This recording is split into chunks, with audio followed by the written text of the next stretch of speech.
Do canal Resenha do Peninha Oficial. Gente, compartilha esse vídeo, se inscreva no canal e deixa seu like. Vamos rumo já a 1000 inscritos. Vamos embora arrebentar o dedo do like aí. Vou fazer aqui mais um bate-volta com o Peninha. Peninha, vamos lá. Eu tenho um conhecido, um colega, que ele tá com o filho dele agora no Flamengo, já passou pelo Madureira, né, nesse mundo aí do futebol.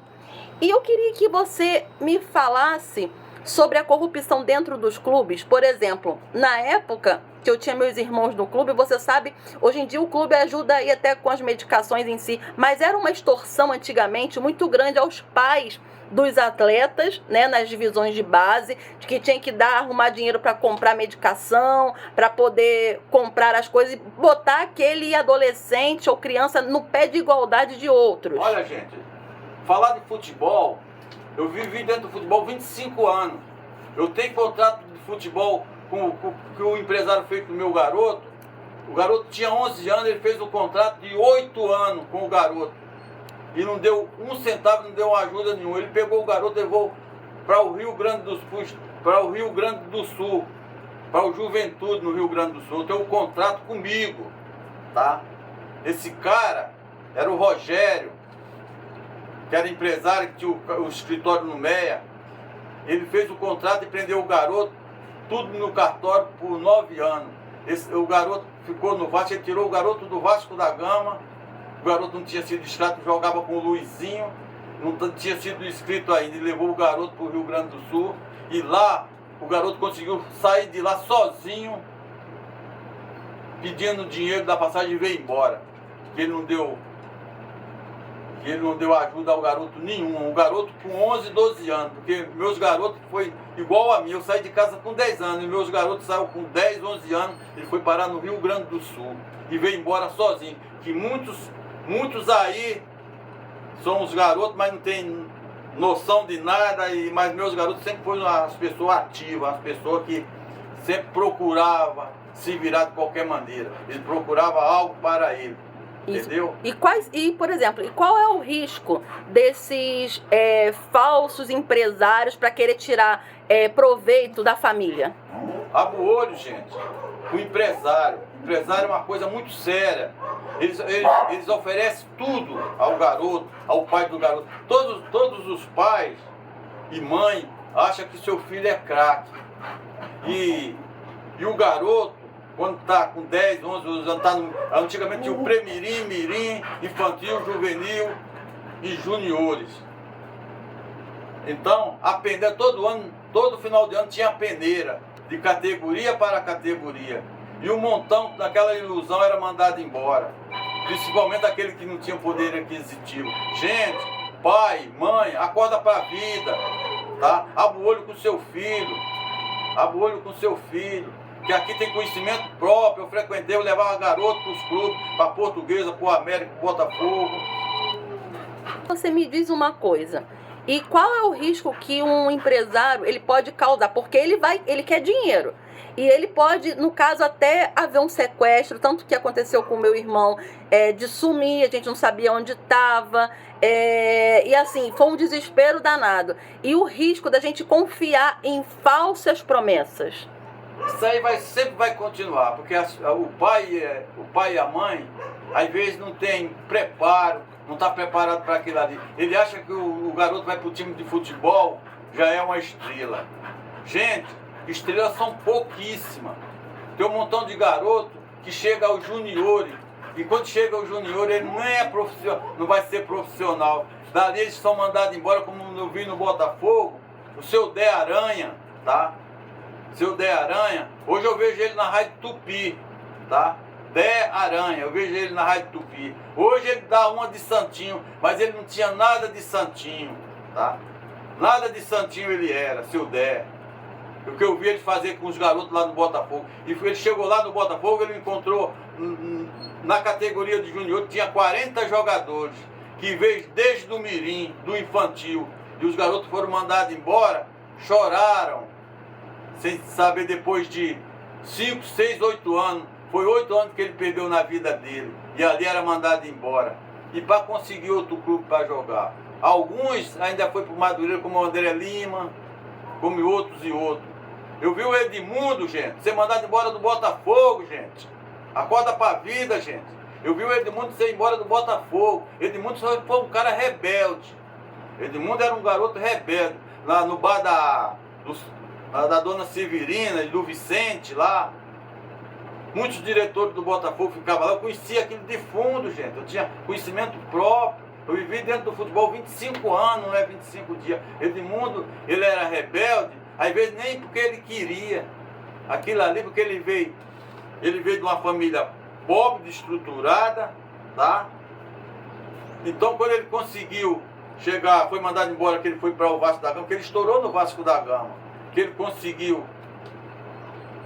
ser o que ele foi, aí ele era um cara rebelde, ele queria descontar o que fizeram com ele, tá? Não por causa dele, por causa daquelas coisas que fizeram com o Edmundo. Eu tiro o chapéu pro Edmundo. O Edmundo, ele foi embora do Botafogo, foi mandado embora do Botafogo, que o cara viu ele tinha terminado o jogo. Em outro vídeo eu vou falar sobre a história do Edmundo, tá? Eu fui muitas vezes com o Papão, com o Mortadela, com o seu Ari, lá na Praça de Marechal Hermes, para dar para ele Beto, Edmundo, Nelson, tá? Um montão deles lá, que ficava alojado lá no Botafogo, lá em Marechal Hermes. Eu tenho a história do Botafogo mesmo, gente. Sim. Tá? E assim, você sabe que antigamente o Botafogo, não só o Botafogo, mas o futebol, ele cobra muito dos meninos. É de segunda a domingo, treinando, jogando. E qual é o impacto disso nos estudos? Porque muitos, infelizmente, largam os estudos para se jogar de cabeça nesse sonho, que é uma coisa incerta. Hoje o futebol, como os clubes grandes, como o Flamengo, como o Fluminense, ele dá uma estrutura melhor a seus atletas. O Vasco da Gama, ele dá uma estrutura melhor a seus jogadores de base. Mas naquela época dos anos 90, 80 e 90, era diferente.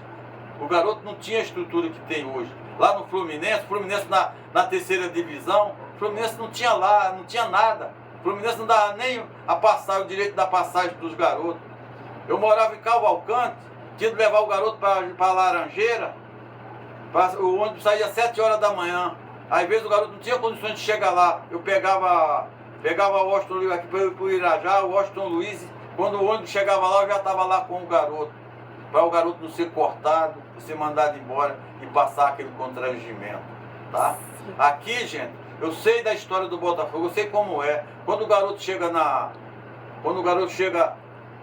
a um profissional, que é uma estrela, que são pouquíssimos, não pensa que todo mundo que chega ao profissional vai ganhar dinheiro, não, gente. É a minoria. Você vê todos os clubes de futebol, o salário no clube de futebol da segunda divisão, terceira divisão, é um salário mínimo se ganhar, tá? Mas muito fica iludido com isso aí. Não é assim, gente. Quem ganha dinheiro é Cristiano Ronaldo, é o Messi, foi o Túlio Maravilha, foi o Zico. O Zico não ganhou tanto dinheiro com o futebol, tá? Um craque igual o Júnior Capacete, era um cracaço, mas ele não ganhou muito dinheiro com o futebol. Hoje em dia, um perna de pau qualquer aí, que tá com o empresário, o cara leva ele, o cara bota ele lá em cima e não tem condições nenhuma de ser um profissional. O Zico para mim foi um grande jogador pro Flamengo. Foi um grande jogador, o Júnior, o Edmundo. Mas são poucos que ganham dinheiro, gente. O resto, o time da primeira divisão, da segunda divisão, terceira divisão, não ganha nada. Às vezes o cara tem uma contusão braba, para por ali e nunca mais se recupera. E não ganhou nada com o futebol. E como aconteceu com o filho meu também. Entendeu? É assim que o futebol, que acontece com o futebol. Muita gente só visa o que ganha o Messi, que ganha Cristiano Ronaldo, que ganha esse menino lá que está lá no Real Madrid, que foi muita sorte dele também, esse Vinícius Júnior, que pra mim é apenas um bom jogador também. O nego enche a bola, que é apenas um bom jogador. O cara que tem velocidade, mas pra mim não é essas coisas também. Que eu tenho conhecimento. É um bom jogador, tem velocidade, mas não é essas coisas. O nego enche a bola dele.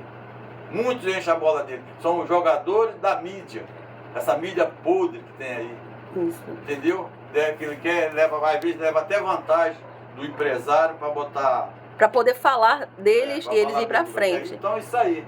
Há tantos jogadores que são melhores do que ele, não têm as oportunidades que eles têm. Sim. É assim que o futebol acontece. E vai continuar assim. Você vê uma seleção brasileira, eu tenho vergonha de ver jogador de seleção brasileira, ele não acerta um passe de 2 metros. Eu não vejo jogo de seleção brasileira há muito tempo. Eu nem vejo isso mais. O técnico politiqueiro, a mídia, enche a bola de jogadores sem menor expressão e vai continuar assim. Sabe quando é que o Brasil vai tirar um título mundial, vai ser campeão? Se daqui a 30, 40 anos, se mudar a estrutura do futebol. Você vê até agora, eles são tão confusos que até agora eles não têm um técnico. Botaram esse técnico que saiu ali, ele entrou contando um monte de história. Falei, pô, dessa vez parece que vai melhorar. Foi igual o que saiu, aquele que estava no Fluminense, o Diniz. Botaram ele para fora, botaram o outro. E vai botar assim, que o que entrar vai sair também. Com essa política podre que tem aí, não vai para frente. Agora quer trazer um cara, ele não tem, nem conhece o futebol brasileiro. Ele conhece os jogadores que estão jogando lá fora. Assim, eles conhecem aqueles jogadores. É eles que vão trazer de novo. Onde aqui tem meus jogadores melhor e eu igual que estão lá. Mas eles querem trazer a estrela que está lá fora. Para a mídia ver. Vai continuar a mesma coisa, a mesma vergonha está. Tá aí. Que pouca vergonha. Aí o técnico caiu, ficou com a cara de... sem saber onde bota a cara. Porque ele falou um monte de besteira, tal, tá aí, ó. Tá lá a seleção sem técnico, sem droga nenhuma.